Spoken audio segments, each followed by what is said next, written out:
Don't see anything we heard. Wrong word.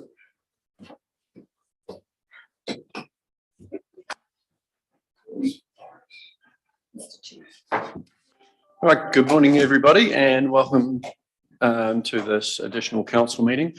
When it was first scheduled, we had one agenda item, which was to talk about the annual plan and agree on what was going to go in there or not going to go in there. But that agenda has grown, so the allocated time has been pretty much filled up. So we'll see how we get on with all of the different items, but look forward to the discussions. So just welcome to you all, welcome to staff, to media, and to anyone who's watching the live stream as well. First of all, ask for any apologies. There are none. Do we have any declarations of interest? No? Okay, so we'll go straight to item 4.1, recommendations of the Hariri Community Board. We've got the original report there that went to the community board plus their recommendation. Mr. Hope, do you have anything to add to the comments? No? All good? Councillor Kingan.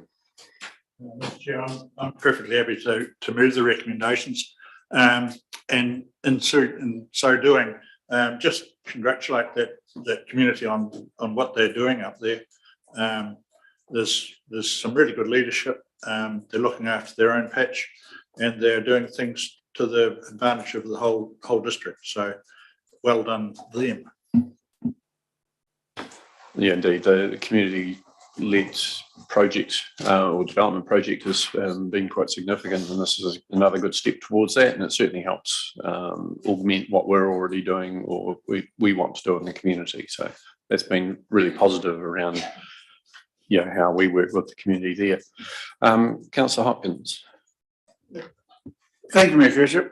Look, I share Bill's view, and the Residents Association are certainly to be congratulated. I do have a question about, so if you like, the whole of life costs, because the recommendation in front of us says that we accept responsibility for the maintenance and depreciation of the new equipment. Now, looking at the material supplied with this in the public agenda, there's $250,000 worth of new equipment. So what I'm interested in knowing from officers is what is the what's the depreciable life of these items, and where will the cost lie? Will it be a ward rate across the district? What is the anticipated annual expense that we will incur? Mr. Hope, would you like to respond to that? I think the play equipment, if it's well maintained, has a life between 10 and 20 years, depending on the type of equipment. Yeah, I mean, it will become a council cost, and just trying to think, I think, yeah, play equipment is actually across the district rather than by ward. So, yeah, it's seen as a district resource and funded accordingly. Thank you. Deputy Mayor Avondale. I don't know if you've got a seconder for the motion, but if you don't, I'm comfortable to do that, and just want to echo Councillor King. And I think it's great to have a community group that's gone out and actually done all this, and for us to pick up the depreciation and things at the other end of things. I think it's a really fair deal for the community, and I'm more than happy to support it. Thank you. So Councillor King, you move that, and Deputy Mayor seconded that. So thank you. Councillor Wallstein. Yeah, thank you, Mayor Kircher. Yeah, I'm also in support of it, and echo Councillor Kingan's words. And just in response to Councillor Hopkins' question, from the bottom of page 20, it tells you there in the previous report, the maintenance costs of the proposed equipment are expected to be approximately $5,000 per annum, and so over 20-year life, this would equate to a further $13,000 per annum for the depreciation. So that's the cost, and the $5,000 is funded from our reward rates, and the depreciation, I assume, is, perhaps Mr. Hope can enlighten us where the depreciation, where that's funded from. That's what you indicated was across the district. Any other comments? Okay, I shall put it. Those in favour say aye. Aye. Those against, that is carried. Thank you, and thanks to the the group that's pushing the project along and help to create this opportunity for the Untitled community and all those who visit there. So now we move on to item 5.1, which is the first item, the key directions for the 2022 to 23 annual plan. Mr. Hope. Thank you, Mayor Kirchhoff. So yeah, the purpose of this report is really twofold. The first is to consider or formally consider the feedback you received as part of the consultation process and what actions you want to take in response to those. And the second is to set the final direction so officers can go away and prepare the 22-23 long-term plan. We've also included just some additional information to remind you really what has been what was included in the consultation material and what you have considered in the past, particularly the rather long list of projects.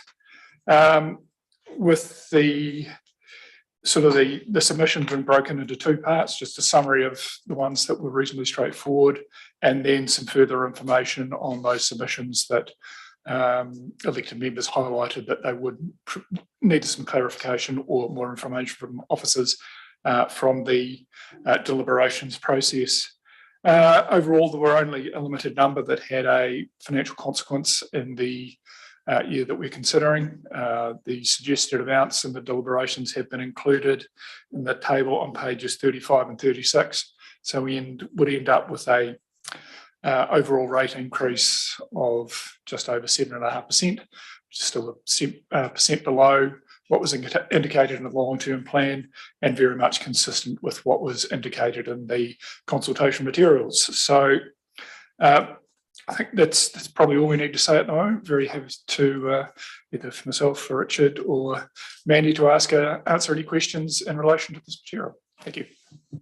Thank you very much. So first of all, we'll go to questions on any of the items. Councillor Hopkins. Thank you, Mayor Kirchhoff. Look, I do have a couple of questions. Two of them on the summary of submissions and also some later on the prioritised projects, if you're willing to allow us to talk about those. On page 31 of the comments on submission number 19, Graham and Susan Clark, there's comment from officers that the estimated cost to construct 100 metres of sealed road is around $50,000. Fine. Then it goes on to say land purchase costs are between 200,000 and 300,000, and legalisation costs of 50.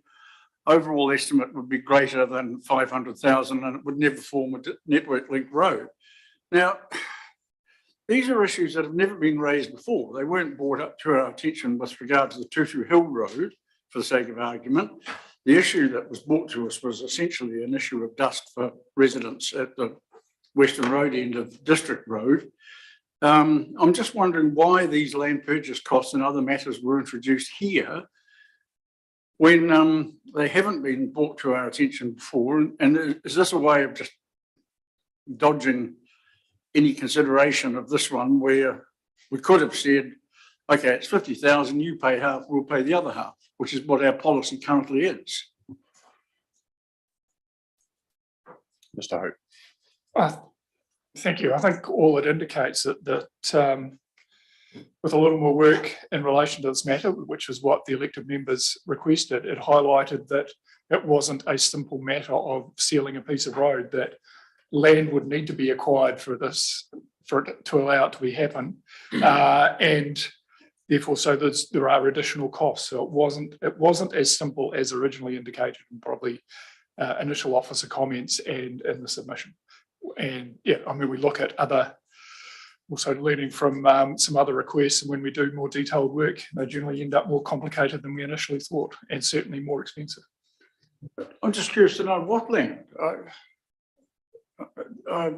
That statement is made that $200,000 or $300,000 worth of land of expenditure would have to be entered into to buy what? Sorry, that's a level of detail I don't have, and yeah, sorry, would need to come back to you, but that's the officer's best estimate of it. Mandy. Yeah, thanks. Councillor Hopkins, just in response to that, it says at the front, currently the legal boundaries are insufficient width for a formed road and the land purchase is required on top of construction costs. That's the reason why that land is needing to be purchased.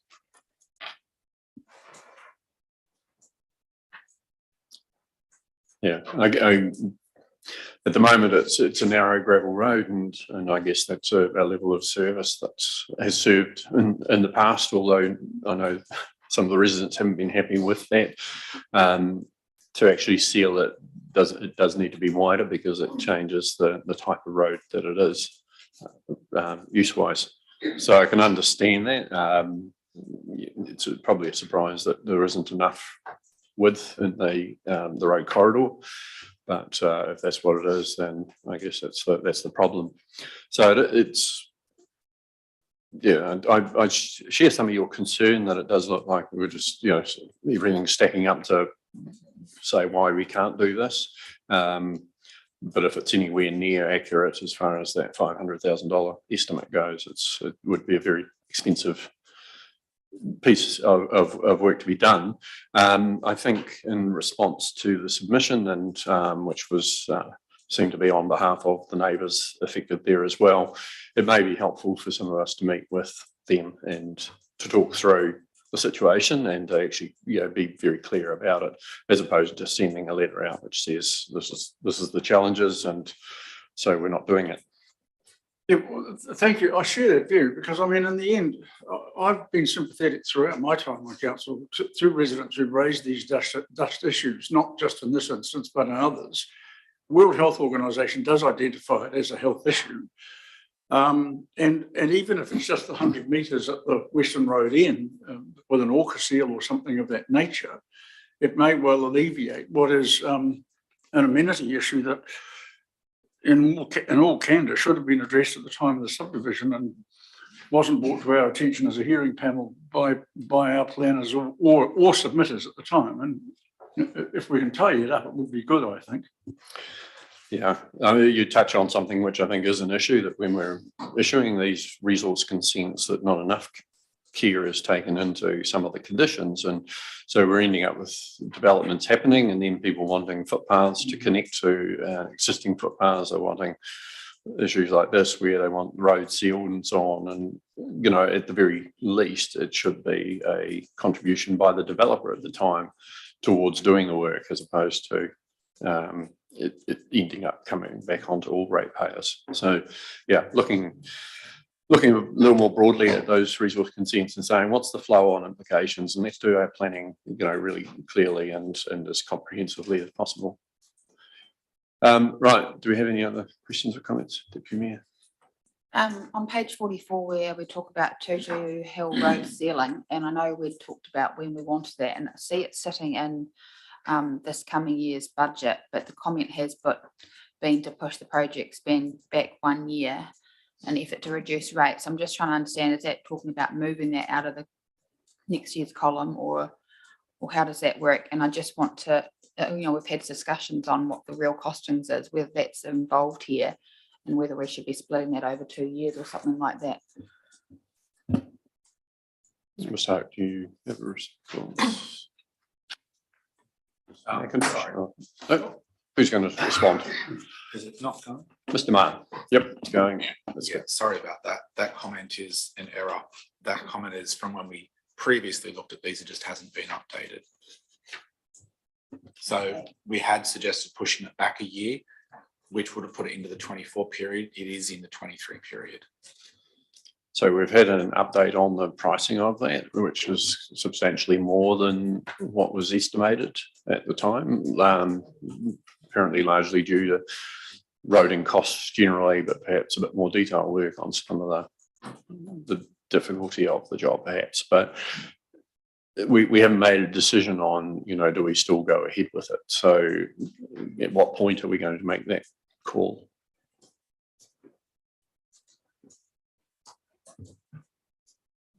Well, I mean, this is essentially confirming that you still want, there will be a project, because if you took it out, wouldn't be any need for that discussion. So we're still working on the detail of that. So it would be either in the council meeting at the end of this month or the first council meeting of the new financial year.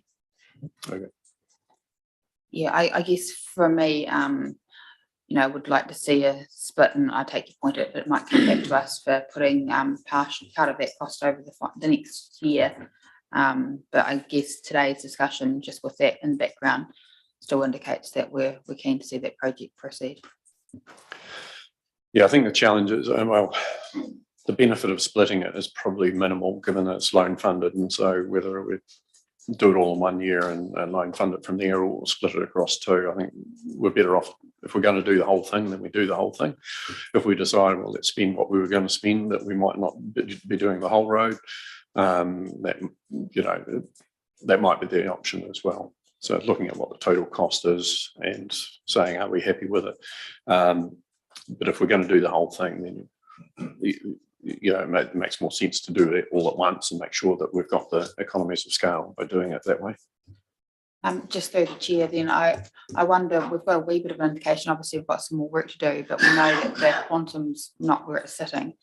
Whether or not we should put a quantum in here that is actually closer to the reality, just so that, you know, we are going out something we know is a bit closer. Well, I think as the Mayor said, the council will, I think, have a choice to make whether it chooses to spend the budget that's available and say that, well, that's, you know, that's as much as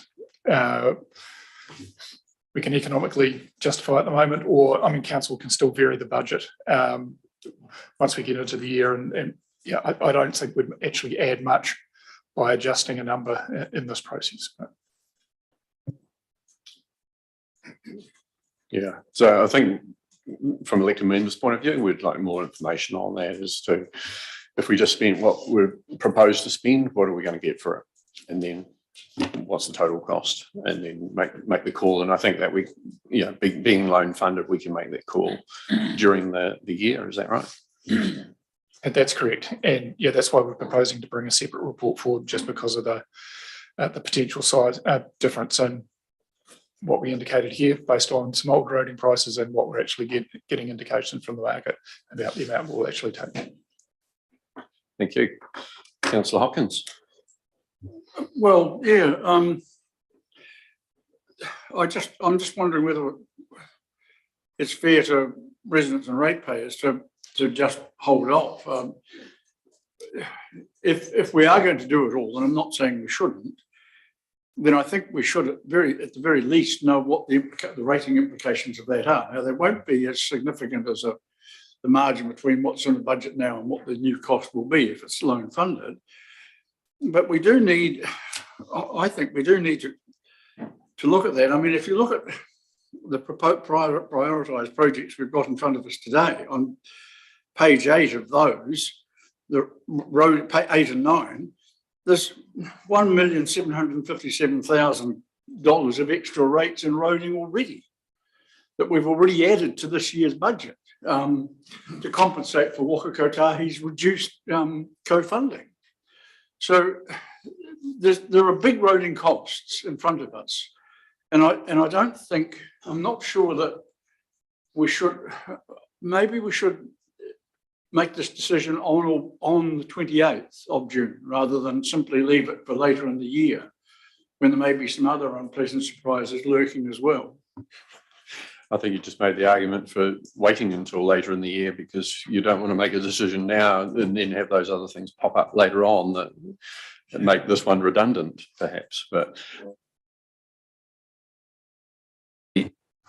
is that you know, we are having to put more into roading. We did go out to the community and say, do you want to, you know, are you happy to pay more for the same level of service? In this case, we're talking about an increase of service because we're sealing a road that hasn't been sealed. You know, and the response has been reasonably in favour of, you know, they don't want the roads to go backwards any further than what they are, even though our funding partner may not be stumping up with their share of the cash. So that's the challenge that we do have.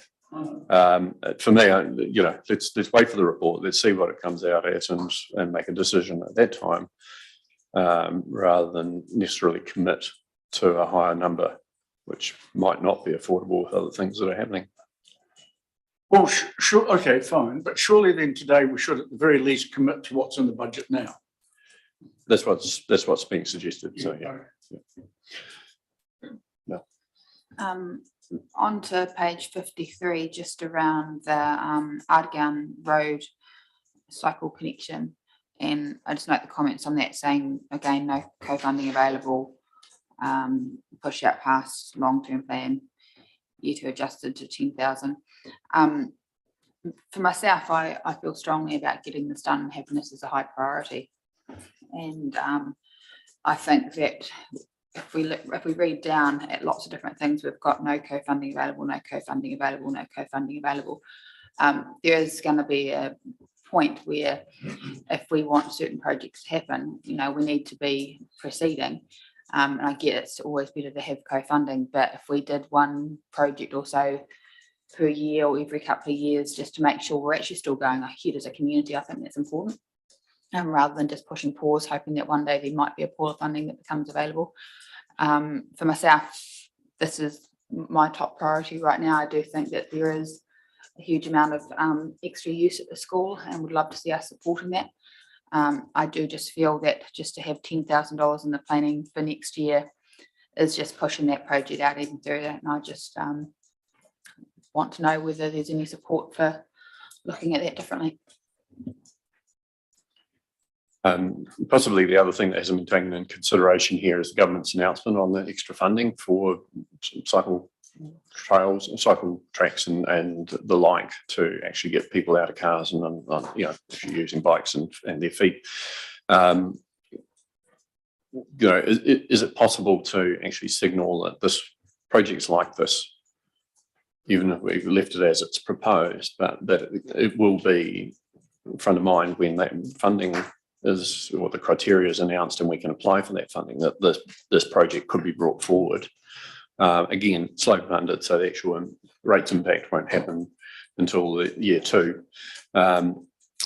So just looking at those opportunities, because there is that. We also, in this particular one, we have some commitment from the local community to help contribute towards the project. And I share the Deputy Mayor's thoughts there around the benefits of this to the community and not just the school community, because it could be something that people do use recreationally and so on as well. And it does form a part of a larger network we would like around this type of thing. So, Mr. Hope, do you have any comments on that? Yeah, thank you. I suppose the lessons we've learned from the various funding rounds that we have applied for over the last 18 months to 2 years, where there's a government announcement, that the devil really is in the detail in terms of some of them. It's like, oh, if you've got it in your budget already, well, you've sorted out the funding, so we're not going to provide any funding. Others, if it's not in a plan, well, we're not going to fund it. Others, it's, well, you have to have it in a plan, but as long as it's 2 or 3 years out. So I suppose the advice is, look, we're better to stick with where we are, and then find out what the details of the program is. Yes, we could bring it if it's available, and this is a priority, and that would be established after discussions with yourselves, that we certainly apply for any funding that we can. But I'd also have to say, to bring it forward, I'm not actually sure we'd be able to deliver it. In fact, I'm almost certain we can't deliver it. This is a very full program of work as it is. This will be another project that will be reasonably complicated to get in place. So then we would need to come back and say, well, if you want to do this, it's going to take this amount of resource. Which of the other things don't you want to undertake?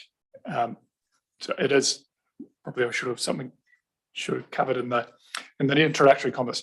All of these projects is a very full program of work that we are going to struggle to deliver. Especially in some of the budgets that we've indicated, given what's happening in the market over the last couple of months in terms of both material and labour cost and contractor availability. This is it's a decent sized piece of work. So I suppose my advice is to leave as it is. If we can secure funding, we will. If we can progress it any further, we will. But Yeah, this is our best estimate at the moment.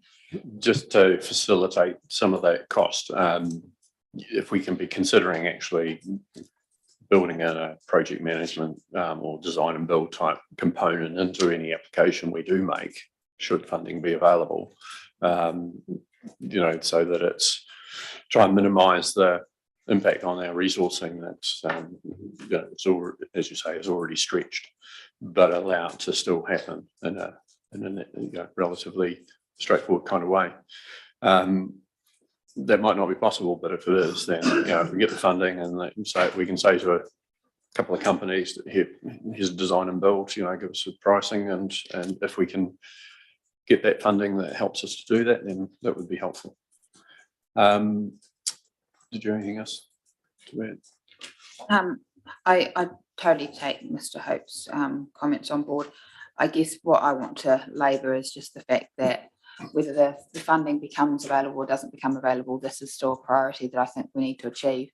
If this, by having it in the budget, means that devil in detail means we can't go forward with getting funding for this one here, there's a number of other projects that are sitting in behind this here that can then potentially get actioned as a result. So I think just taking your point that we've got a full program, but I would love to see this making some headway. Councillor Hopkins. Yeah, thank you, Mick. Actually, look, to me, this should be our number one priority, if only as a way of saying to the community, thank you for engaging, thank you for being willing to support it and help to fund it. Because this is a passionate community that wants this. But as you know, you and I and Colin Councillor Wolstein have met with the people from Ardgowan School. And at the moment, there's a lot of stuff that needs to be resolved. There is even debate about which side of the road it should go on. There appears to be some issues of construction and possible land acquisition. So, I'm not sure, even if we were able to do it, and we've heard Mr. Hope say that that's very problematic, I'm not sure that we could necessarily kick off this year anyway, just given that there is quite a bit of preparatory stuff that has to happen and agreement has to be reached on some quite big matters. So all I would say is I would like to leave the budget as it is, but commit to pushing the go button and to give it the green light ASAP. And if that's during the year, so be it. If funding and planning actually enable that to happen. And I think we can do that without necessarily formally resolving a time frame now, because I don't think we can do that. Resolve a time frame, I mean. Okay, any other comments on that one? We just make sure that the number does have the right number of zeros. That would be helpful. Just missing one at the moment. Okay, anything else? Councillor Wolstein? Thank you, Mayor Kircher. Just on that point, I see that like the $10,000 next year is purely for investigation planning, but I note in the next page of the report, roading matters 1191, 1192 are also cycle connections, which have both also been put off for the same reason. There's nothing being done there at all. So at least there is still some planning going on for the Ardgowan pathway to the school. So just hope that we can, as we said, progress it sometime in the near future. Thank you. Move to another one. So on page 54 of the agenda, we've got the relocation of our emergency operations centre. Do we have any indication yet about we're intending to work with St John on this and co-locate it in their new premises? We're allowing quite a substantial amount, which I imagine is partly capital costs. There will be some costs of fit out and so on that we will have to come up with. Is it the 100,000 for the coming year and 102,000 for the following year? Is that based on just the operational cost and a fit out, or is it based on capital contribution to the project?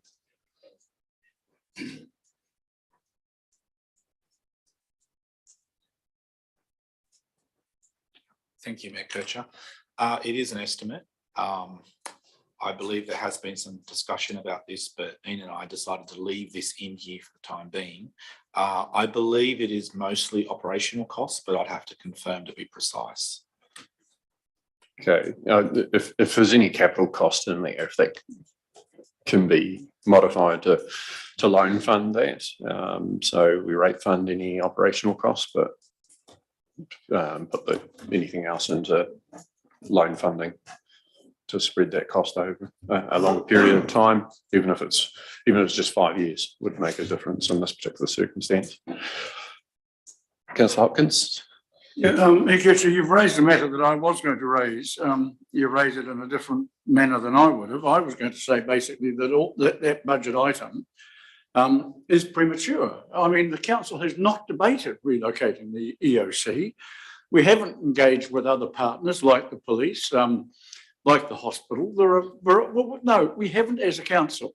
And in my view, Councillor Hopkins, we had it as part of the consultation document, which everyone approved. So we have discussed it. We have not. And we haven't debated it. Exactly. In that this is what it is. But as far as including it in here, we've discussed it and we've included it in the consultation. This is reflecting that discussion that we've had. I beg to differ. I've raised the matter before and other councillors have queried it as well. The point is there is a line item here without us doing a business plan, without us, as I say, doing, in my view, some necessary preliminary investigation and discussion with parties other than St John. I'm not opposed to relocating the EOC. I do want to do it on a considered and rational basis in conjunction with all our emergency operations partners, not just one of them. And I think it's premature for this item, which is to be rated, to be included in this year's annual plan. I think it should come out. Jimmy. I think that there's a lot of items that we discuss in the annual plan that come through as a line item, and not every one of the line items in the annual plan or long-term plan are debated as such. We've had this indicated for a long time, and my understanding would be there's been general support around the concept. It makes a lot of sense. There's a lot of issues with where it's at. Yeah, we might want some more information before the money's spent, and I think we can flag that to staff and certainly make sure there's a process sitting in behind that. But I think we've been out and talked to the community about this, and that's what consultation's about. We haven't had a whole lot of pushback. It makes a lot of sense. We need to do something differently. And yeah, I'm quite comfortable for staying here with that understanding that when it comes to actually anything being spent, we have a good understanding and a chance to ask some questions and get the right kind of answers before it's spent. The whole debate about, having a new EOC has been ongoing for a very, very long time. And we know the current situation is definitely not fit for purpose. And if you've been in there during any emergency situation, it's all very ad hoc as far as how things have to be put together to create the right right space for the activity that's happening. To have something which is a bit more purpose built, and not only that, but obviously to have it to IL4 standards is really important. This is the opportunity to do that. Talking to the other emergency services, this will be a brand new build. The others won't be. This will be in a location that's very safe from a tsunami and many of the other risks. Those other places won't be. So, this is the opportunity, and we do absolutely need a business case to come to us around what the financial implications are, and we'd want that before any commitment is made. But what we're doing at the moment is allowing for this and allowing for you to allow for the fit outs and anything else to be loan funded, then the actual implication on rates is as low as we could possibly make it, but still have a commitment that we're going to actually do something finally on this particular issue. Well, just in response, I'm sorry, I think it's misleading to say we've consulted on this. We haven't. We consulted on whether the St John Centre should be relocated to Nawamoa Park, and a large number of submitters challenged and queried the question or the assertion that we had to relocate because of tsunami risks. So to the extent that the community's fed into this matter at all, they've actually questioned the need for relocation. I don't question it. I accept your point about the need to relocate. And I note also with happiness that you say we need a business case. Fine, then let's get the business case, then allocate the money. But take the money out until we've got the business case. That would be my argument. Deputy Mayor Tamadale. Just to push back, I think councillor Hopkins is confused over what I'm talking about when I talk about consultation. You've got two different processes you're mixing up there. Yeah, we had a consultation period around the use of Aomoa Park. This is a different version where we've actually indicated to the community, do you support us putting money into what St John is doing to relocate our EOC? So that has gone out separately and it's a different discussion altogether. So I think you need to be careful not to mix those two up and be misleading. As said, this has been indicated for quite some time. We've had plenty of time to push back and question this. And I do think that with the right level of information before the money is spent, that this can be a good decision. But I also don't think we want to be seen to be putting a big line in the sand right now and saying, we'll take that money out of the budget for the next 12 months, because that could put the entire project back for something that I think is worthwhile, has got great community support and needs to happen. So I believe we leave it in there and we put a process in around it to make sure we're comfortable with the money spent. To be very clear, the consultation document that we went out with asked a number of key questions, and the one gave an update on civil defence, talked about current situation, it talked about St John proposing a new premise in the near future and the opportunity to establish an EOC within the new facility. I don't think we could have been more clear about what we were asking people about. We had that engagement. People might say, oh, we don't think that there is a challenge with tsunami and so on. It unfortunately doesn't really matter, because actually we know there is a challenge with tsunami and we need to plan around that. We need to have an EOC which can operate through a disaster like that.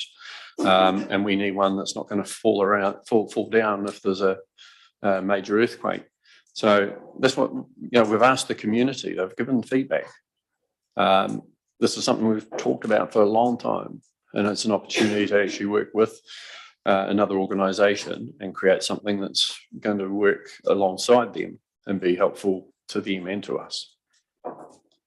So, do any other councillors have a view on it rather than going backwards and forwards on this particular issue? Okay. Do you have any other issues there? Yes, I do. Right, let's move on. But I would note that we did not ask people specifically that they support funding for the EOC. We made a conscious decision to inform them about the possibility of relocation, not to question them. And 56 people submitting on an annual plan does not community endorsement make.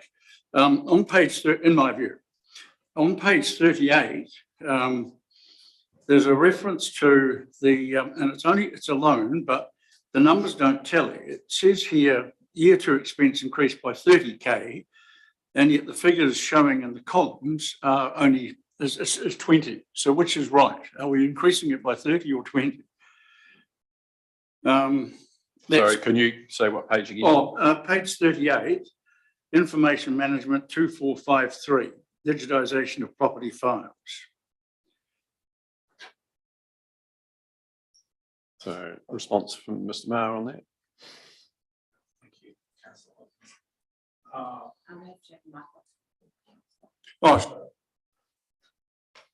I'd need to double check that, Councillor Hopkins. I do believe it was a 30K increase on the previous budget, that perhaps it was down to 140.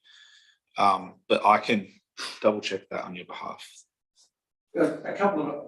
Thank you. A couple of other questions. On page 44, item 2433, the Hanson replacement.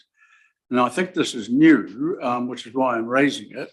There's a reference to the transfer from depreciation reserve and rates.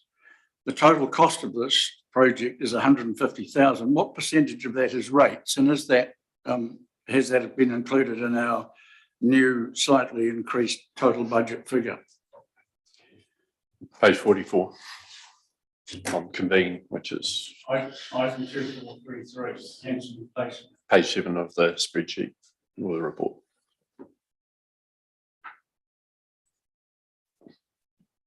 I can confirm it's not a new project. This has been in the schedule all the way through the discussion. In terms of the split, we'd need to come back to you on that. But most of the significant share of the cost will be depreciation, because Hanson it's a long-standing system that has been reasonably costly because of the very nature of it. Okay, all right, thanks for that, Paul. There is one then on page 50, however, that is definitely new, and that's 2430, Elephant Rocks Car Park and Visitor Amenities. Now that's showing 200,000 government grants and subsidies transfer from internal loan and general rates. It's also showing as a new project. So what additional rate impost is there for that one, please? What's the general rates? No, the rates is on the next item. The word rates. Oh, right. Okay. I do You apologise. fell into that trap. Sorry. You fell into that trap. Do we have any further clarification on that overall item? Or are you happy enough with that now, Councillor Hopkins? No, that's fine. Yeah, Okay. I'm sorry. I took it the word rates was, yeah, I do apologise. Councillor Thompson. Thank you, Your Worship. Well, we're at that end of the agenda, I'd like to go back to page 54. And I see that we've got from Water Services, the Waihemo Tanker Filling Station. The amount in there is 50,000. I've seen correspondence from the Water Department telling us that the costs of that have now ballooned out. And my recollection is between 70 and 90,000.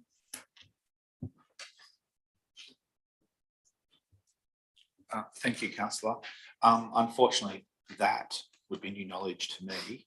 It wouldn't have been picked up in this planning process. It would have been picked up in possibly when we did the wash up at year end or the carry forward process. That figure there is for the current financial year. So yeah, we wouldn't be privy to that, or I wouldn't be privy to that at this exact point in time. That would be affecting our current year financials, not the upcoming annual plan year. Thank you. Yeah, I hope that if that is the number that's being bandied around, I mean, it should be getting bandied around officers to actually make sure that we've got the most up-to-date figures that we possibly could have. So if some checking on that could happen, that would be good. I'll endeavour to find that email and forward on to you, Richard. Your Worship, can we go back to page 32 on the public submissions that we received? And sorry, page, what did you say? 32. 32, okay. This was an issue raised with the Waihemo Community Board by Jeff and June Anderson. And it was a question around resident ratepayers feeling that they were being charged double by the increase in camping fees up the Waitaki Lakes. I don't know. I have great sympathy for this. Officers are saying that there's only 9% of people using that facility are Waitaki ratepayers. A 10% discount seems to be minimal. I totally support the rationale for increasing fees to cover costs because of the outside use. But surely it's quite a simple procedure if local ratepayers were coming in to pay their fee and had evidence that they were ratepayers, that they would qualify for a local 10% discount. Yeah, I think some of the tickets are sold by others, such as the Otamatata shop and so on. So it might be a little bit difficult in some circumstances, but we could make it that, you know, if you are a resident and you wanted the reduced rate, you need to pay through the council office rather than complicating the other parts of the system. So yeah, I think it's manageable, would be what I'd say. I did ask for an indication of the overall what the financial result has been for the current season, which is just finished. I don't know if we've got any, have we met budget? Have we exceeded, to know what the impact of a few $1,000s might make to that? But do we have any update on that? No. Okay. No, there's no update. And we were proposing to bring a paper forward about camps charging and the future of them. So this matter could be considered as part of that report. I think all the indication is like you can make a decision that's not going to have a material impact on the level of income from the camps. The weather has far more of an impact on a year-to-year basis than almost anything we decide in here, other than if you truly decided to ramp the fees up very significantly. But I think it was a moderately successful season, but not as great as some and not as bad as others. And that answer was not as great as some, but better than others. So thank you for that. No, it was a great answer. Councillor Wolfstein. Thank you, Mayor Kircher. Just following up from Councillor Thompson's question about the Waihemo tanker filling station.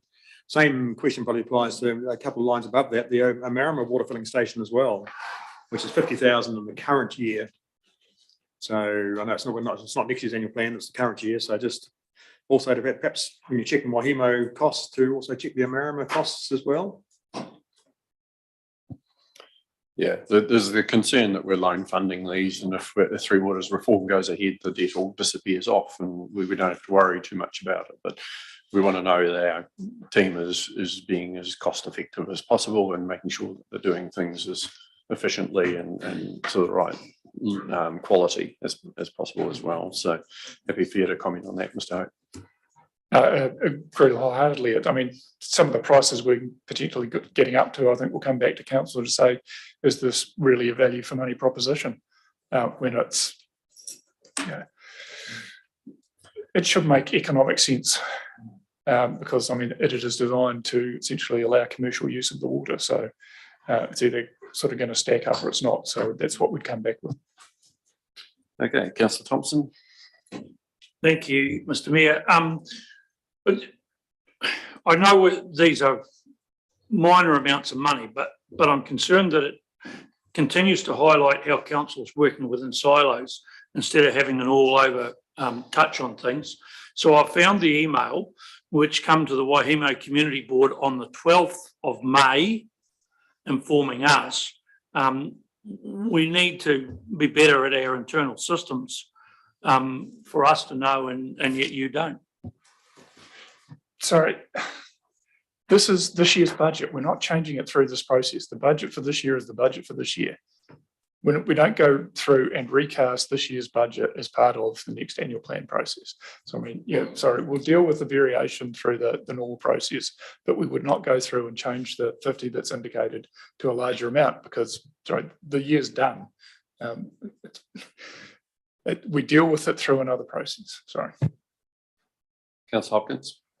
Yeah, just one final question for me on page 55 under property item 2443, Seagull CBD maintenance, 30,000 rates. It's showing as new, but I thought that's not new. I thought we decided quite some time ago when we had initially a larger figure to actually reduce it to that, and that's been built into the budget all along. So on what basis are we representing that today as new?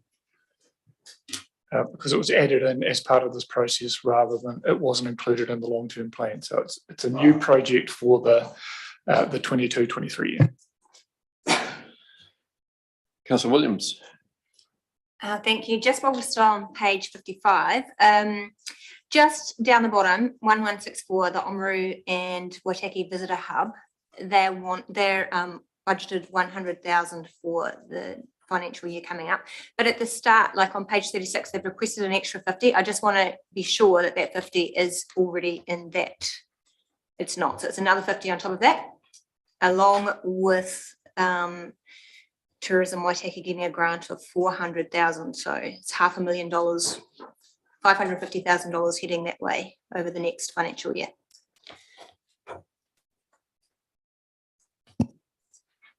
That is correct.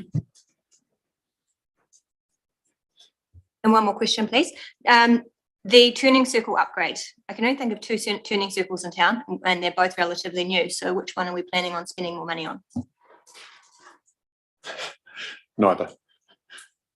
I'm pretty sure this is the turning circle down in the harbour area that where Marine Parade sort of dead ends in front of the rowing club, not roundabouts.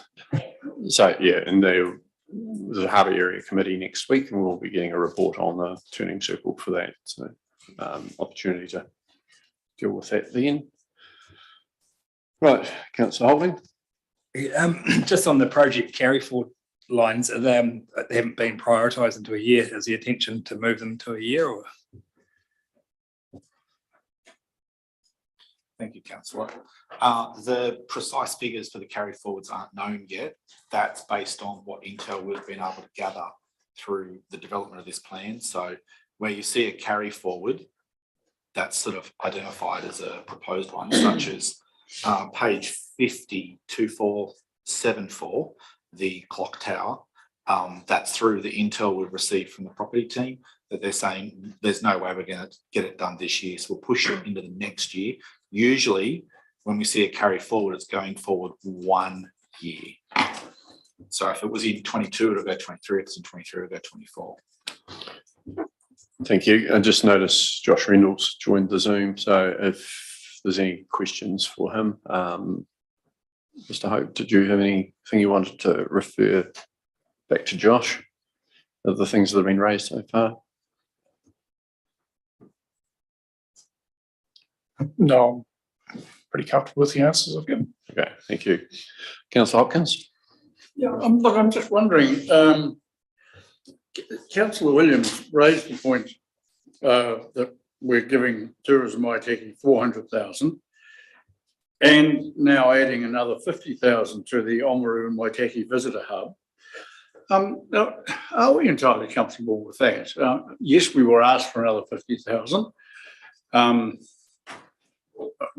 It was essentially, they were saying that that's what it cost them. Well, we didn't get an awful lot of evidence for that. And I thought some of the 400,000 was to actually assist Tourism Waitaki with its information centre funding anyway.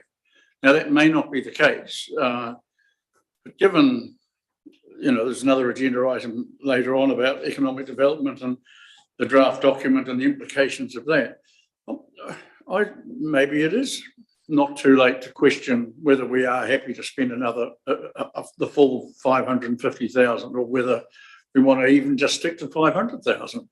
I think it's certainly worth looking at when you're looking at 7.5% rate increase. There is no funding in the grant to Tourism Waitaki for a visitor information service. That's about the only clarification I could provide on that one.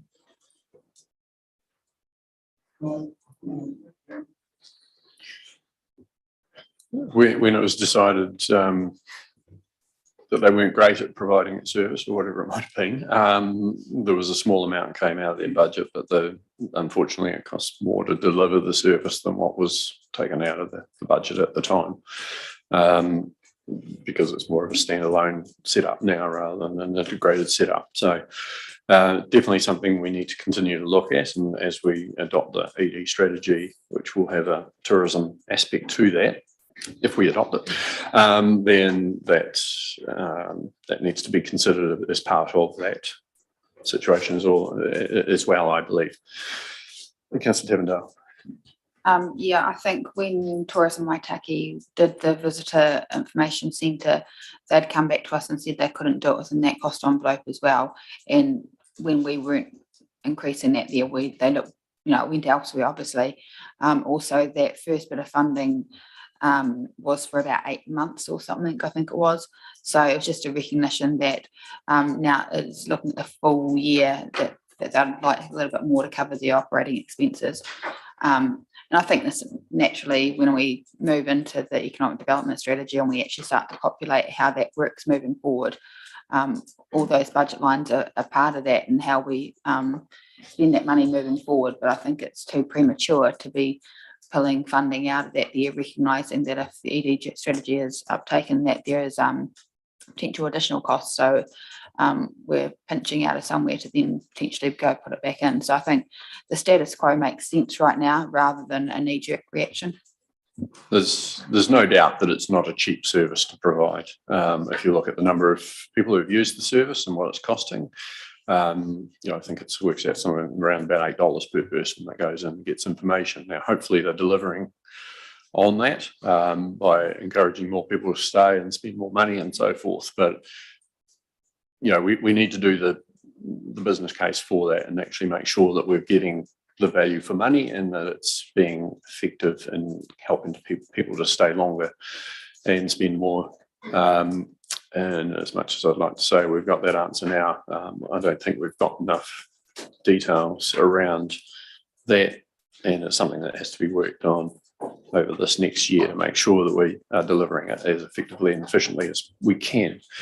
Councillor Williams. Yeah, I just want to make the point. I mean, I guess when we went into this, the whole idea of co-locating it with Whitestone City was in our minds that it was going to be a cost-saving exercise. And I realise that there's another venture, Whitestone Civic Trust, that's basically taken over the cost for doing it. But I just want to be sure in my mind that it's not a money-making exercise for another part of, it wasn't the idea when we set it up that way, and it shouldn't be seen that way by people that we work with. So. Yeah, and that's part of looking at it. Does the new, if we set up this new Economic Development Agency, are they better positioned to provide that service? Are we better off to put it out for a tender and see, someone else that might want to run it alongside that side of their business? There's definitely synergies with having it where it is with Whitestone City, and there's some benefits to that. But are the benefits worth it, worth the investment? Okay, anything else amongst the items? Okay, well, if we can go to the original recommendations on whatever page they are on. Page 22. Yep. Okay. Someone like to propose a motion? Deputy Mayor. I'll put the recommendations as they sit because I don't think any discussion really indicated any major changes. Okay, so it's moved, seconded. Councillor Wallstein. Any further discussion?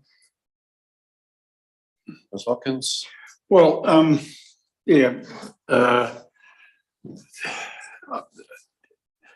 we only got 56 submissions on a rate increase, an annual plan that included a rate increase of 7.4% at that time, and it's more now. I just wish that central and local government had more discipline and was more rigorous. We need to find new ways to fund things, but we can't pull this budget to get to pieces at this stage and reassemble it reluctantly, given that there wasn't a lot of pushback from the community, despite the fact that perhaps there should have been, could have been, and certainly should have been, I would have thought. It is what it is, and I say with sadness it's too late to change it.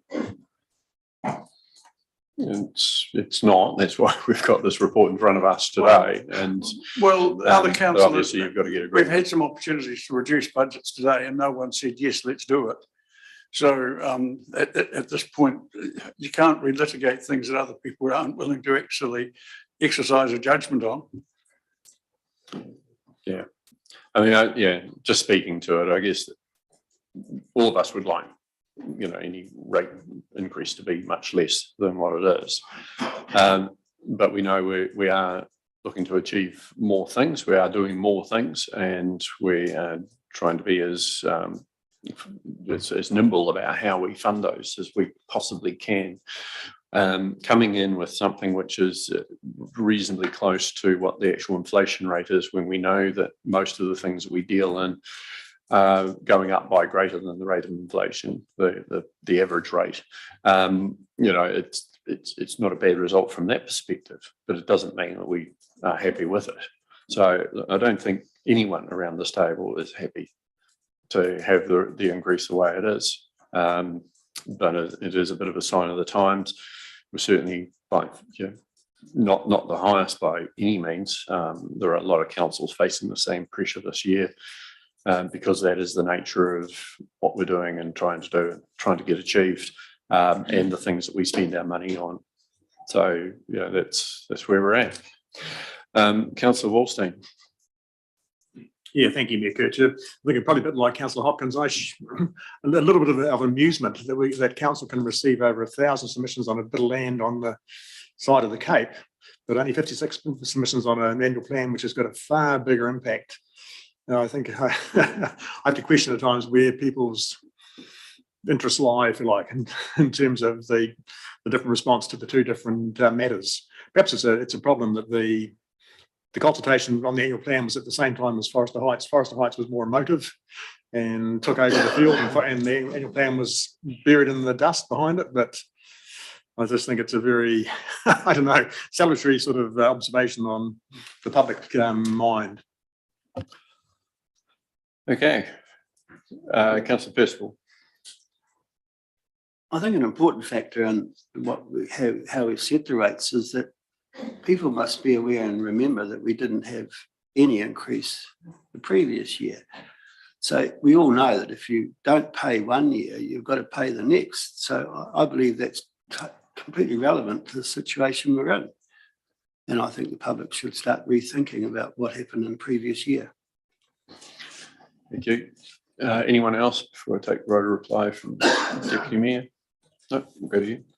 I think when we look at the funding for councils ongoing, our transformation work is looking at that and recognising that moving forward, it's not palatable and it's not helpful for our community to have to keep shouldering these increases, and perhaps we need to look at different ways of doing things. So it's probably a really good discussion that leads into the transformation work that we've got in front of us on the agenda as well. I take your point, Councillor Hopkins, over number of submissions, but at the end of the day, that is the only indication we've got to work to right now. So, if it's been overshadowed by Forester Heights, which I think it without a doubt has been, or if people just aren't interested, then that's the environment we're currently working in. So, we can only make decisions based on what we've got in front of us. And, do we need to look at different ways of talking to our community? And I tell you, it's certainly not something that we haven't investigated over and over, and our comms team have tried many different opportunities. So, that's a problem that's across the board in local government, is disinterest, and it shows through in voting as well. But, this is all feeding into a transformation things. It feeds into future for local government and all that sort of stuff. And, I'd like to think that whether it's next year or in 2-3 years down the track, these conversations are quite different, and the way we do things is quite different. But we're working with what we've got now, and a lot of work has gone into this from staff, and just want to say thank you for that work, because we've got a very clear direction here in front of us, and it's been exciting times ahead. Thank you very much. And with that, I'll put the motion. Those in favour say aye. Those against, that's carried. And just repeating that vote of thanks to staff who have spent a lot of time, and I know your work's not over yet as you work on the very detailed process of setting the rates, so for us to adopt on the 28th of June. And as Mandy works on the letters responding to the submitters, and I appreciate the work that she's going to be doing on some of those. And we are committing to giving as reasonably detailed responses back to submitters on the concerns that they've raised. So it's been a long process that started whenever it was, November or something last year, to get us to this point. So thank you to everyone who's been involved with that. Councillors will now move to item 5.2, the approval of the draft economic development strategy, so that we can take that out to the stakeholders and engage with that. Another project which we've been very involved with.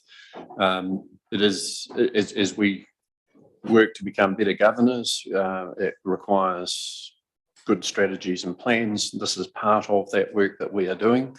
I just want to make sure, you know, that anyone listening to this actually understands this is something that we are driving, and we're making sure that happens as we go through the process of being clear about what we should be doing and how we should be doing it. And so when it comes to economic development, we invest a lot of money in that every year through Tourism Waitaki, through our economic development staff, and all of the related activities that we're involved in along the way. So having a strategy which drives that, not only as to what we do from day to day, but looking forward, how do we make significant change? That's an important part of it. To be quite honest, I don't think any of us have been overly impressed with the results of some of the money that we've spent in economic development over the years, and you know, that we haven't seen a lot for it. We missed out on Provincial Growth Fund opportunities. We've missed out on other funding opportunities and so on. You know, we need something which is going to help make sure that we get those opportunities in the future. So with that, I'm going to hand over to the CE, Ms. Palmer, if you'd like to make comments on this, and then we'll get into question time around the plan, and also welcome Mel Jones to the chamber. So welcome, Mel. Alex. Thank you. Yeah, I won't say too much. You've covered a lot of it in terms of your introduction there. So just really say that the council agreed late last year to develop an economic development strategy and to undertake a review of delivery arrangements as part of that, to ensure that you can be confident you're getting best use of resources, considerable resources that are invested in economic development and tourism. But a couple of things to note on this: that part of the brief was to develop a strategy for the district. It's not just a strategy for the council. And what we mean by this is it's about, you know, the remit of this extends beyond what the council does. And so by necessity, it's about, you know, engaging with partners to develop and implement that strategy. Part of the brief was also to develop a clear and ambitious strategy that engaged the businesses and the other stakeholders that are key to our local economy. And I want to thank Polis, our consultants who assisted us with this, and Mel, who's worked very diligently over the past few months to help this process along. But also really to the businesses and the other stakeholders who've really contributed a lot to this development of this strategy in terms of their thoughts, their ideas about where we should be getting to. The recommendation is to adopt it as a draft, really because we've engaged a lot, but most of the businesses and stakeholders who've been part of that process haven't yet seen the final product. And I think we need to make sure that we've got it right, that we've understood what the issues are that they've raised and their thoughts and ideas before you consider a final strategy. I'd also say that I think, you know, what you have before you meets that brief of being an ambitious strategy. To achieve 8% growth over the next 10 years above what is projected is going to be a major challenge. But it's a good challenge to have. But we won't do it alone. We'll only do it if we have the support of businesses and some of those other key stakeholders behind us, working closely with us and fully engaged in this process. And hence why that recommendation to adopt it as a draft to further engage with those businesses and stakeholders is really important. So I won't say any more than that, other than to open it up for any questions or comments on what you have before you. Councillor Williams. I'll just add to that, Alex. I think we thanked Polis enough by paying the exorbitant fee, but I want to make sure, like, my only uncomfortableness with this is the fact that we basically, to the layperson, it's going to look like we're basically reinventing the wheel and doing something that we've done in the past already. So I want to be very sure that we've got measures of success in place where we actually can look back and see the difference that this has made. Because during this whole process, there hasn't really been that much discussion about what we did wrong in the past and why this hasn't worked that well before. And but it is going to look like we're doing exactly the same as what we did a few years ago. So yeah, as long as we've got some very firm measures of success, etc., in place, so we can have some comparisons to where we've made improvements, and then yeah, I guess we are where we are right now, and good luck to us going forward. Yeah, and just to comment on that, I think, yes, clearly we paid Polis a sizable fee, but it was an investment in making sure we had the right expertise to get this right. There was a lot of data analysis that went into this, and that contributes to us ensuring we've got the right measures of success. So we know what the data is telling us at the moment, and we need to be looking at that and reporting it back, not just to the council, but to our businesses and stakeholders in terms of how we're making progress, and if we're making progress, but also where we might need to take remedial action going forward. So absolutely, measures of success are absolutely critical in this. If I could just add to that, I mean, one of the issues has been, we had Waitaki Development Board, which was an EDA. It became Tourism Waitaki because that really was their focus. They weren't doing a heck of a lot of the economic development stuff outside tourism. I think that came about because there wasn't that clear strategy driving what they were doing. It wasn't set up well to look at anything in particular, and so they moved on to tourism as the easy thing, I suppose, to get in and do. The good thing about this is that it will give a new EDA much more of a plan as to work to, and so tourism is one of 5 key areas to work on, and that we expect that they'll put their focus is proportionately across those 5 activities as deserves. So I do see that that's a benefit. In saying that, I think the recommendation is that we disestablish Tourism Waitaki and then set up another CCO. I think that's a waste of time and effort, because of the Local Government Act requirements around CCOs. So I'd be saying that we completely restructure Tourism Waitaki and create this, rather than creating a new CCO. It is about giving them a completely new focus and a full restructure from head to toe. So that would be one of the recommendations that I'd make. I'd be looking at some of the naming and so on that's been put in there, things like Bench Waitaki. I mean, it's a group that's been it's been named before, and is that the best name? So there's some things like that, but those are things to test with the stakeholders along the way and make sure that we've actually got something that we think will fit. So it's not perfect.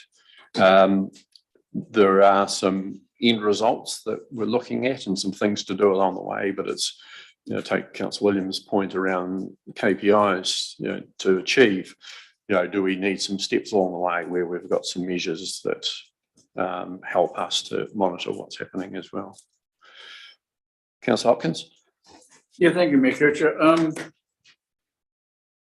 Look, we've all read the Waitaki Economic Development Strategy. We've discussed it. We've gone through it. It's published in full in this document. And the proposal here is simply that we adopt it as a draft with which to engage with key businesses and stakeholders, who will notice, amongst other things, since we're talking about costs and finding new ways to fund things, that the proposal to set up an economic development agency is going to cost, or proposed to cost, $1.5 million. So an awful lot of economic development will have to be identified and created to pay for that. The one thing I think is sad about the document, or the shortcoming, and it's too late to rectify it now, is that it didn't look and hasn't looked at how we as a council can internally promote economic development and how we can reconfigure what we do in a way that actually puts economic development first and perhaps generates alternative funding sources to rates. But that's, you can't, in a sense, other than lament the fact that it's absent. What we now need to do, I think, as a council, as part of the transformation that we're also going to be talking about today, is precisely that. How do we start finding new ways to pay for things? how do we become an economic development or generate, promote, enhance and encourage economic development in every aspect of what we do. But the document as it stands is one we either say, thank you very much, it was a very nice draft and we'll leave it there, or we do engage with key businesses and stakeholders. And I think we should do that. I think we should hear from them. Personally, I'm quite happy to move the recommendation on that basis. Thank you. I think basically you're getting into the next agenda item slightly, but I'm happy for Mr. Palmer to make comments on the, what council's role is. You turn your mic. Yeah, absolutely. And I said at the start, we can't deliver all this on our own, but absolutely is the case. And we discussed this considerable length with Polis about the council having a whole of council approach to economic development, but that does fit squarely within the transformation box, because we want to have a whole of council approach to delivering the housing strategy and to delivering all your other ambitions as well, not have this siloed approach.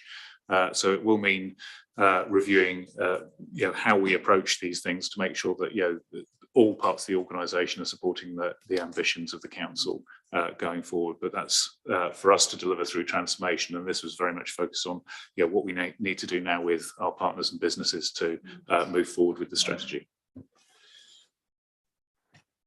Yeah, and I think that the council isn't excluded from the goals and things that are put forward in this ED strategy. So I think when we talk about sustainable inclusive growth, I think they fit really well within where we sit with our strategic goals as a council and what we want to try and do. So my view is this isn't just outside of council or just inside of council document. It fits both, and it needs to fit both.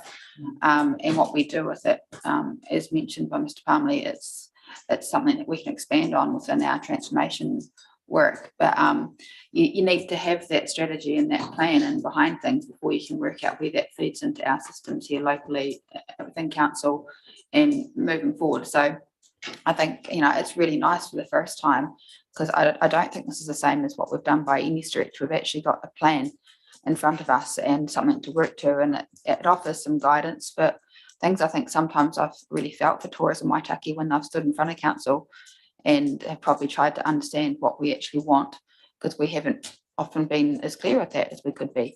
And quite often I think that whole debate that we have with Tourism Waitaki is tied up in the fact that we feel like we're spending too much on the tourism side of things when we want to talk ED in general. So this is given the opportunity to sort of actually work on what is it we want as a council, what is it we want as a community, and then we can actually start setting some really clear priorities to CCOs or whatever the setup ends up being, so that the people that are reporting to us as council are really clear on what we're wanting from them, because I don't think that's been the case in the past. And when we sort of say they're not delivering, but we don't actually tell them what we want them to deliver, that's challenging. So really impressed with the direction here, and I think it's a really good move forward, and I think working with the business community and what I feel Runanga from now on will be a really positive part of the next steps of this experience. Thank you. So Councillor Hopkins, you've indicated you want to move it. I'm happy to second the motion. We adopt this to go out and engage with key businesses and stakeholders. Councillor Kingan.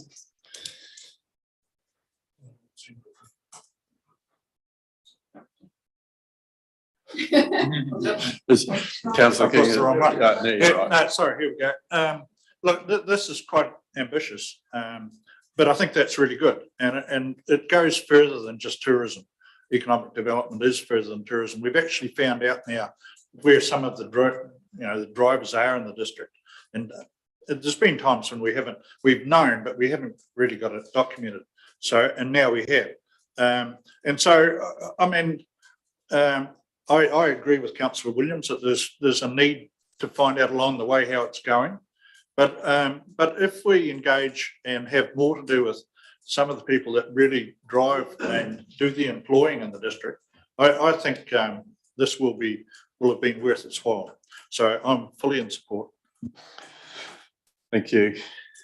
Any other comments? Councillor Percival. No, I agree with Councillor Williams and what she said, and I agree with some of what the Mayor said. But as Jim said, until such time as we've engaged with the businesses and stakeholders, that is when we debate about what we go and how we go ahead.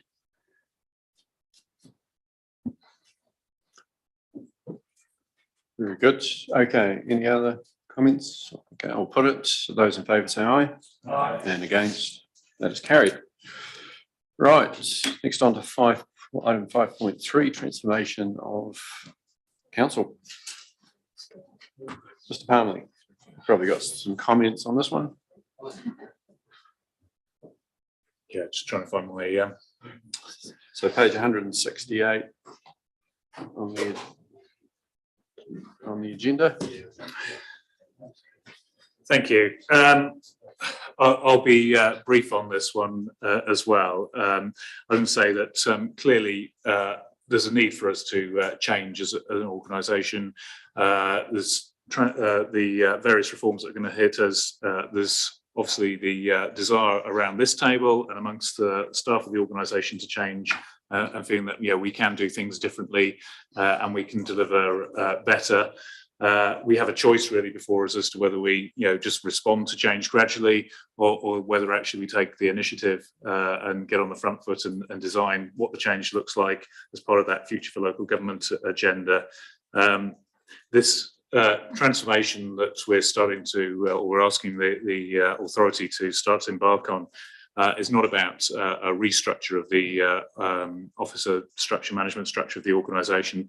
It is much more a fundamental change, looking at how this whole organisation works and with a view to making it much more effective in terms of what it delivers and much more efficient as well. I'd also say on this that whilst I've been involved in transformation programs, leading transformation programs in other councils before, this is not about taking a cookie cutter and doing what has been done in other organisations. What we need to do is work out what's right for us as an organisation, recognising that our context is different, the people that we have to serve are different, the district is different, and so we need something that works for this organisation and this district in terms of how we transform the organisation. We are asking for some initial funds here. At this stage, we can't tell you what the cost of transformation would be. This is a fund repurposing existing already agreed budgets to help get us started. The real big step is getting that business case together that looks at what is the investment required and what is the return you're going to get and the residents are going to get on that investment. To be able to move forward, we do need some help in that as well. We're stretched as an organisation at the moment within the annual plan and long-term plan. You've got a big programme of delivery there for our residents and for the district. And if we try and do this on top of all of that, we won't get very far. We won't be able to succeed in that. So we need resources to provide us both with the capacity and in some areas as well the expertise. We don't believe we've got all the expertise we need to deliver a transformation program at this stage. We will need to bring in some expertise, but not to do it for us. One of the things we're really keen on and think is important in this is that as we go through transformation, that the skills of the people within the organisation develop as well. So finding a partner who can sit alongside us and can upskill our team to deliver transformation. It's really important that it's our team that deliver transformation and not someone from outside the council. It's an important part of the process so that we get this right. We use the knowledge and skills within the organisation. We upgrade our skills along the way to get the best results for the council and for our residents. Thank you very much. I just want to add a couple of things. Right. First of all, there was I think two main reasons why we chose Mr. Palmerley to be CE. Only two, yeah. It's three if you count the wonderful accent. There were two main reasons. One was we were looking at the future for local government and what it might mean to have other services delivered by council and how we bring more democracy and into our local community. The other was around how council can do a better job overall. This is very much about this, and so I'm fully in favour of what's being proposed A couple of questions along the way as well, but this is the direction we want to go. And as far as making sure we get rid of any siloed thinking that might be happening. We've seen a wee bit of the example of that with potential budgets that haven't been actually shared amongst team that should know what those budgets are. We see other activities happening where there just isn't enough joined up thinking between different departments to make sure that they're delivering well and perhaps not working with the community. So I do probably have just one question, and that's our role in this. It does go into some detail that we will be included, but I think we are the representatives of people. If there's anything where our organisation is interacting with the community, those are things where elected members need to be aware of and have some input into. So is that the intention, Mr. Palmer? Absolutely. I mean, we work to you on this, and so one, I think it's important that this around this table you're clear on where we're at with transformation, that you help in terms of shaping the vision for the organisation and the outcome at the end of this, but that also you're informed of progress and that we're held to account for delivery of this as we progress through it. So elected members of council is absolutely central to this, because we need to get it right, and you're important in making sure we get it right for our residents. Thank you very much. Councillor Percival. Well, I fully support this initiative, but I'm a little bit confused. I realise that this is looking for the allocation of funding. But if we're going to have initial funding of $500,000 and approving that, which I realise it has to be accumulated, right? But in recommendation 2 is that you are going to form the business case. So aren't we sort of cart before the horse here, giving you $500,000 or arranging that to be allocated to commence the program, but we haven't seen the business case? Or am I a little bit confused here? Definitely not before the horse. To develop the business case, we've got to do a lot of work analysing the organisation, where it works, where it doesn't work, where it can be improved. So we need a small team to help us do that, and we need some external support to help us do that, and we need to engage with councillors and with staff and with customers as well to understand that. So to get a robust business case to you, there's quite a chunk of work that we need to do. So that's what the initial allocation is about. I think we will not use all of that in terms of developing a business case, but that's enabled us to go beyond the business case, assuming we develop one that's robust and that you agree to. So we can't do it without the resource. We can't develop business cases on fresh air. We need people, and we need a bit of help doing that. Just to answer, so your time frame on this, I mean, this isn't something you can do overnight. And I'm wondering, do you do it departmental, or do you do the whole organisation as a whole? I mean, I don't understand how to, I mean, we have discussed it and you've given us workshops, but it's still a little bit oblique to me. I don't really, well, I have looked at what you've done in the past, and it's been successful. So put it that way. I haven't got a problem with it. I just don't understand how we're going to get it done. And the cost is a huge factor. Yeah. So we need to map that out. I should mention we'll do it in phases, where it'd probably be groups of departments or groups of functions. But that's one of the things we need to plan out as to how best to deliver this. It won't all be done at once. I think it's too big to do it all at once, and it'd be too big a risk to switch the whole council over in one go from one way of working to another. So I think we need to do it in phases is the answer. What was the second part of your question? Sorry. You have two parts to your question. I think it was the money, the funding was the question. I mean, and how are you going to, and how do we assess the recovery of our cost? Cost recovery on a project like this is obviously will be a long-term investment, because you won't get your returns in efficiency and effectiveness overnight again. No, that's absolutely right. And that needs to be set out in the business case. So, instead of talking about cost, let's talk about investment and the return you get on investment. So in similar programs, it's been a 2.5 to 3 year payback, which represents roughly a sort of 30 to 40% return on your investment per annum, which is quite good. I don't think you could get that in any bank or other investment vehicle at the moment, but that's the sort of thing we need to set out in the business case. What is the level of investment required? What is the return? What is the payback period that you get from that? Mrs. Bailey, do you want to respond to that as well? Thank you. I just wanted to add, in response to Councillor Percival, over the time that I've been here, which is about 8 years now, we've done a cycle of reviews that have been departmental, and generally aiming to get through every 3 or 4 years or so. But what that has done is we're only doing it in that siloed approach. So doing this on all of council, full transformation, is the first opportunity to be looking at it as a whole and working towards getting us out of that siloed mentality that I think we've always had. Okay, can I answer? Because I may have confused. So what we would do, the approach would be we design where the council's going to get to overall. We have a clear idea of that and what the changes are, but we would implement it in phases probably. Just to remind you, we're running a little bit behind time, but these are pretty meaty topics, so we need to deal with them appropriately.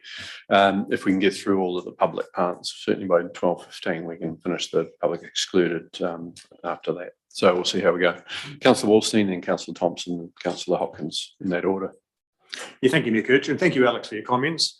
In principle, I support this entirely. It's needed to modernise council, make sure that council is as efficient as possible. But I just have a slight concern, Alex. Resolution recommendation 3A, first call to repurpose unspent funds, carry forwards as appropriate. And then jumping over to page 171, you talk there about the paper talks about the unspent funds. These may include surplus unspent funds from things like salary and contracted budgets. I just want to make sure that there isn't that as a result of that, there won't be some projects that council has approved to be carried out that then won't be carried out.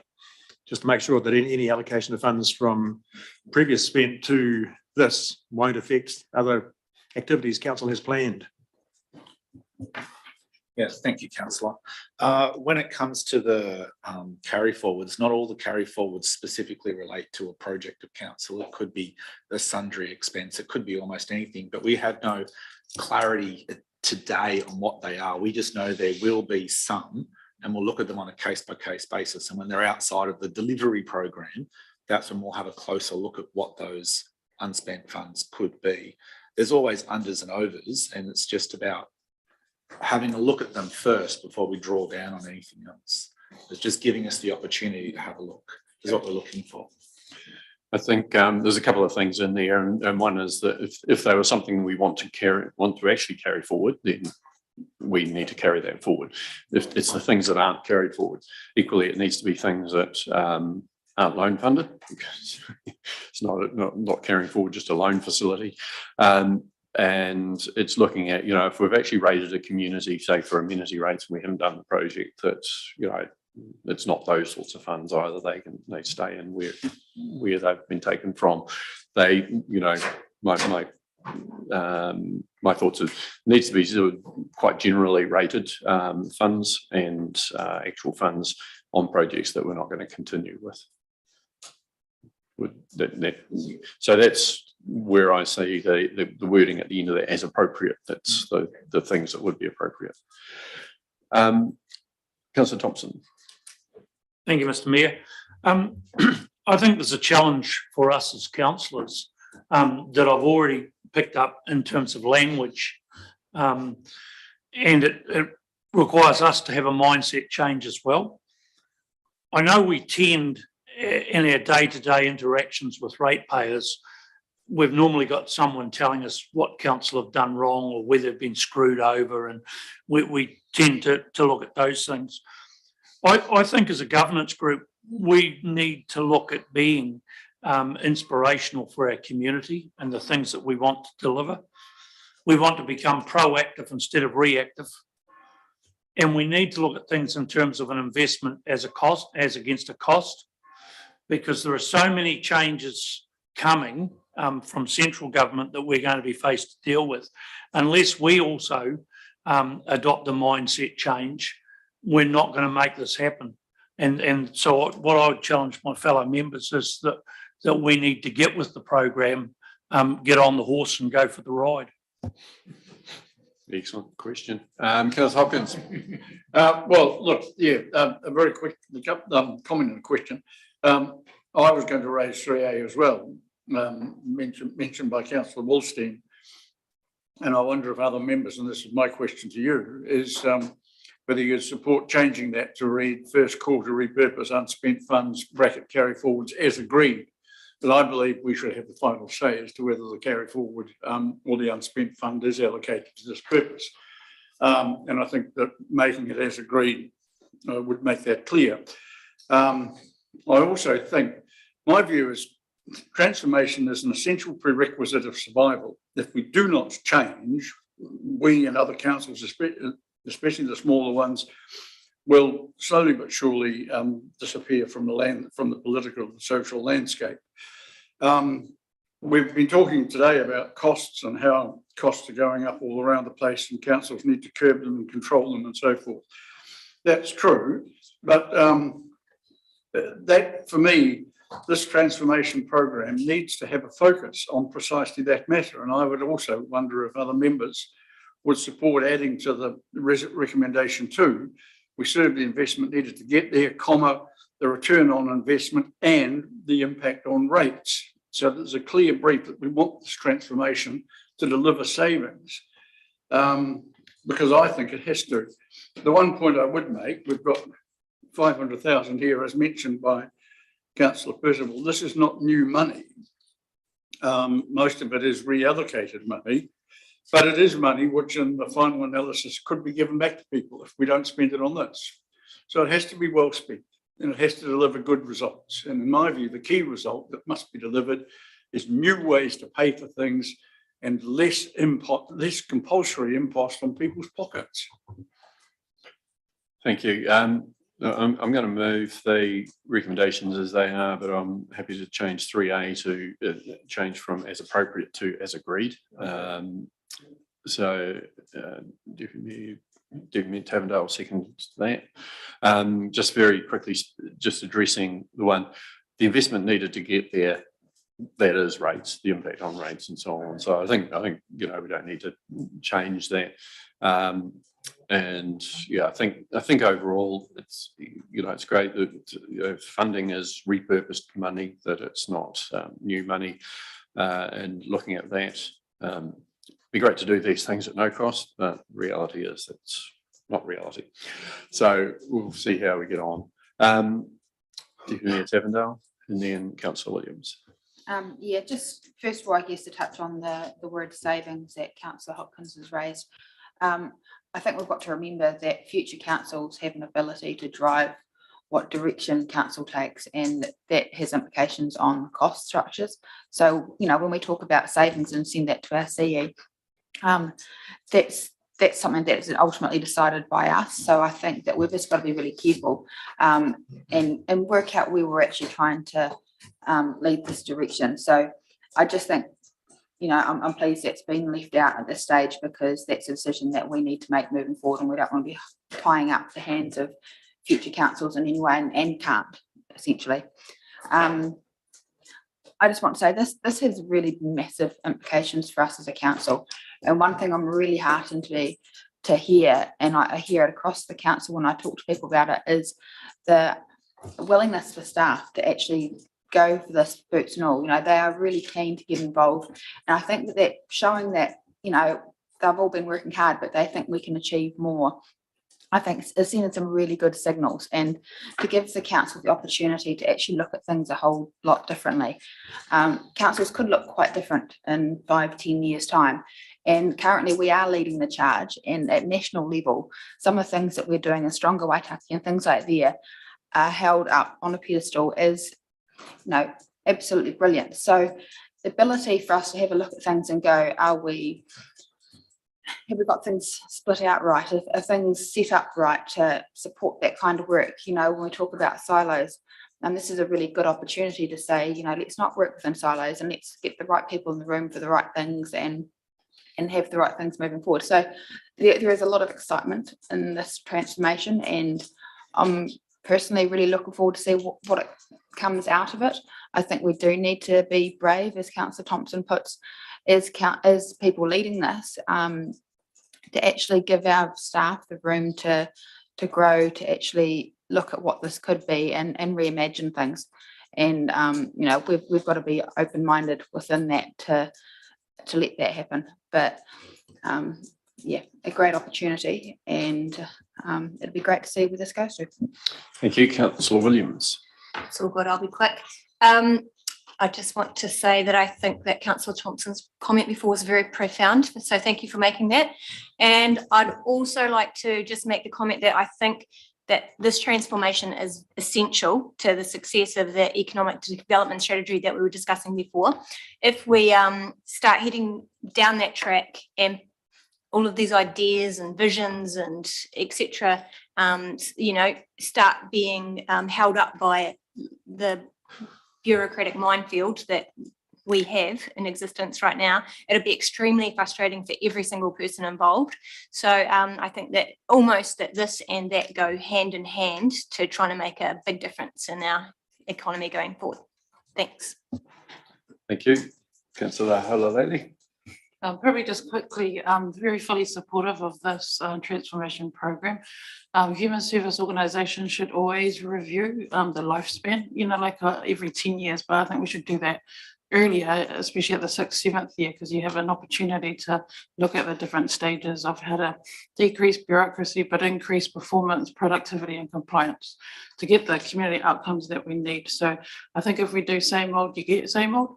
But if we do things differently, then we have a real opportunity to help produce the outcomes that the community need, but also revitalise the organisation so we can support staff to do what they need to do to produce those outcomes. So thank you. Thank you very much. Yeah, I was totally. Oh, Councillor King, you'll say some words too. Yeah, look, it's only very brief. This is the new broom getting going. Right. So I was thinking more sooty and sweet would be. So anyway, look, yeah, I agree with everything that's been said. You know, this is major, and you know, well done to everyone who's you know stepping up and saying this is something that we need. The people in the organisation. There's going to be change, and not everyone's always comfortable with that, but you know, it's change for the better. And you know, if we can take frustration out of some of the roles and so on, and the processes around what we do, you know, that's good. I mean, this is so important. It's even driven our member for Hemo to be profound. So well done there. But yeah, it is great, and it's really good to see this happen. And without any further discussion, I'm just going to put it. Those in favour, please say aye. Aye. Those against, that's carried. Thank you very much, and all the best to the staff team to get on and make this happen.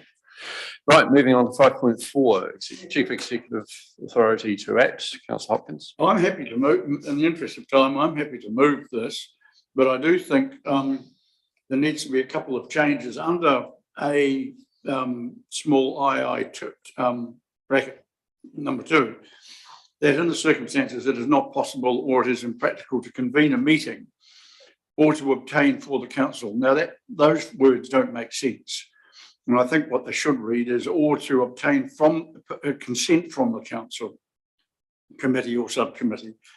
And the other change I would recommend, based on the comment at the bottom, the decision objective that there would be consultation with the mayor and or other specified groups of elected members.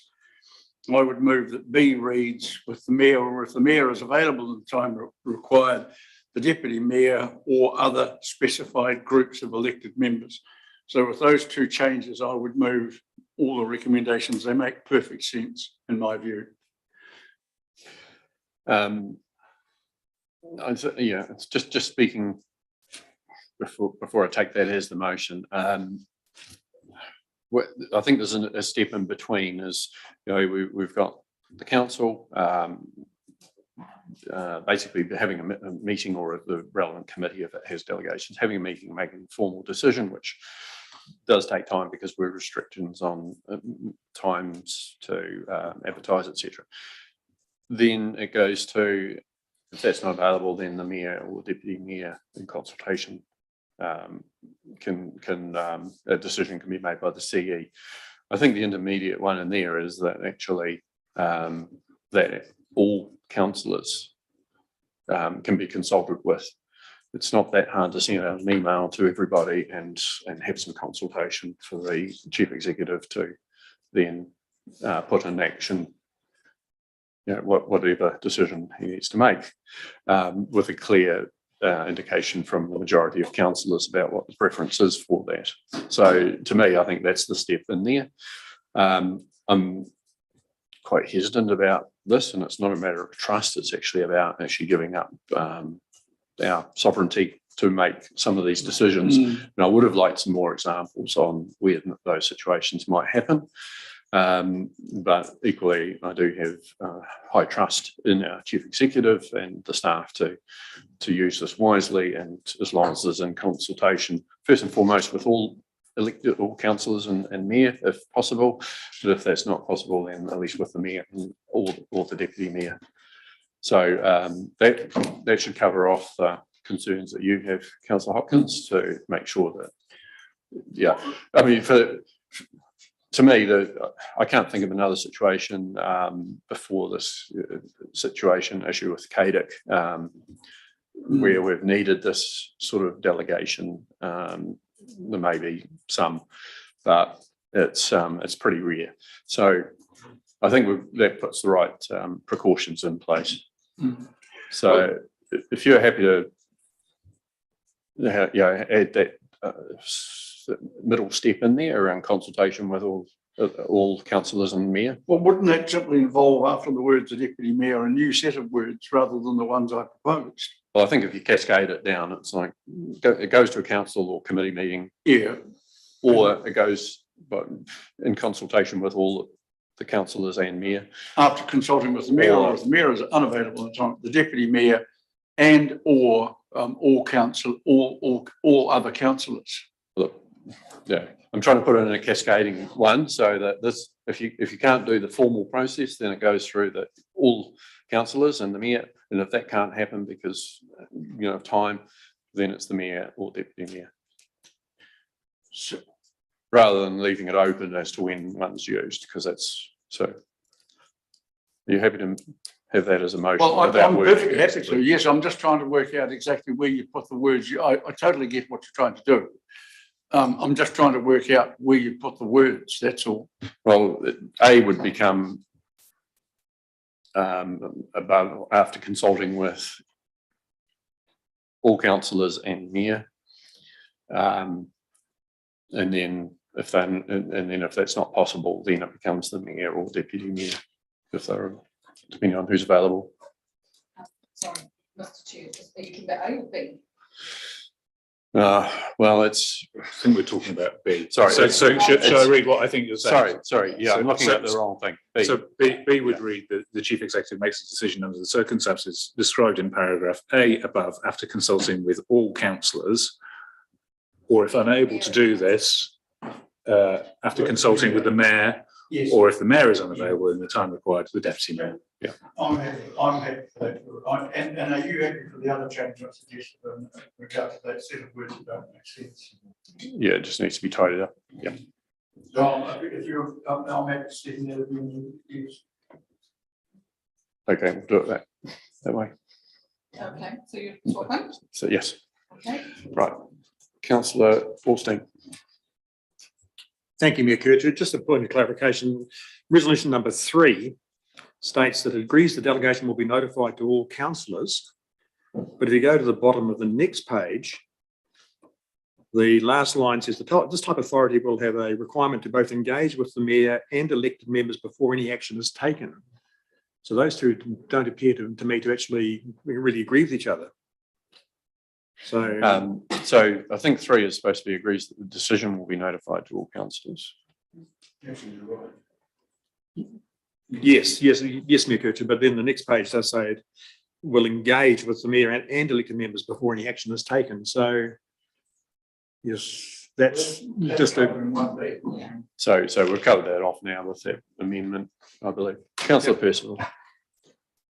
Just out of interest, under background, it says council has received advice. Who was the advisor? It wasn't them talking to themselves, I believe. There was some legal advice on that, and Mr. Hope could comment on that if you turn your microphone off. You engaged Anderson Lloyd to help draft the scope of the resolution. Okay, any further comments? We'll put it, those in favour say aye.